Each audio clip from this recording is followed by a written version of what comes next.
there was a recent burglary in the area which made everybody a little bit sort of tense about, well, an area they thought that was really safe, but there's already things ahead, like the Colony of Artists exhibition, which brings everybody together already. So I think it's not as much of a challenge as we think, because there's a lot of communication going on here, and I think the way that these particular houses are built lets people communicate from their gardens, on their stairs, to the downstairs neighbour whose doors open onto the other street. It's sort of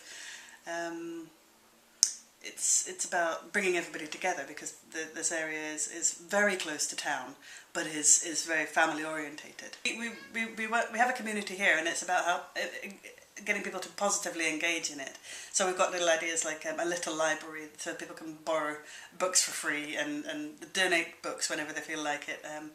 And then also we'd like to put benches and planters so it's welcoming. But then the challenge is to make sure that it's not welcoming to people who will sit there and be antisocial.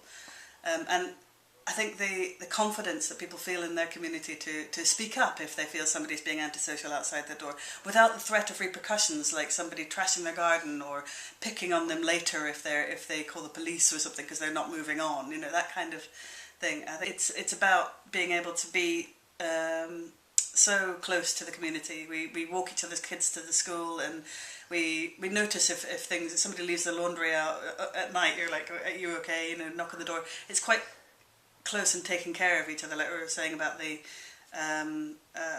like backing each other up if you're challenging antisocial behaviour in the area. But I think this sounds strange, but I like the fact that this area is so close to the city centre, because that is, for me, that it means that, you know, you're not banished to the outskirts as soon as you have a family. You're right in the middle, and that keeps the city alive. And I think Edinburgh has a bit of a history of that with the tenement flats. You know, in a flat you can have a couple, or you can have just somebody on their own, but upstairs you could have a family of 5 who've lived there all their lives, and then use the shared garden.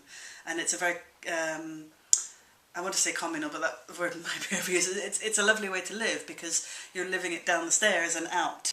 Segregated bike paths. Honestly, because we've lived in Amsterdam and we've seen families cycling and little kids cycling, the next generation of kids cycling on the roads, but not in the traffic. They're not being bullied by the giant lorries and the big buses.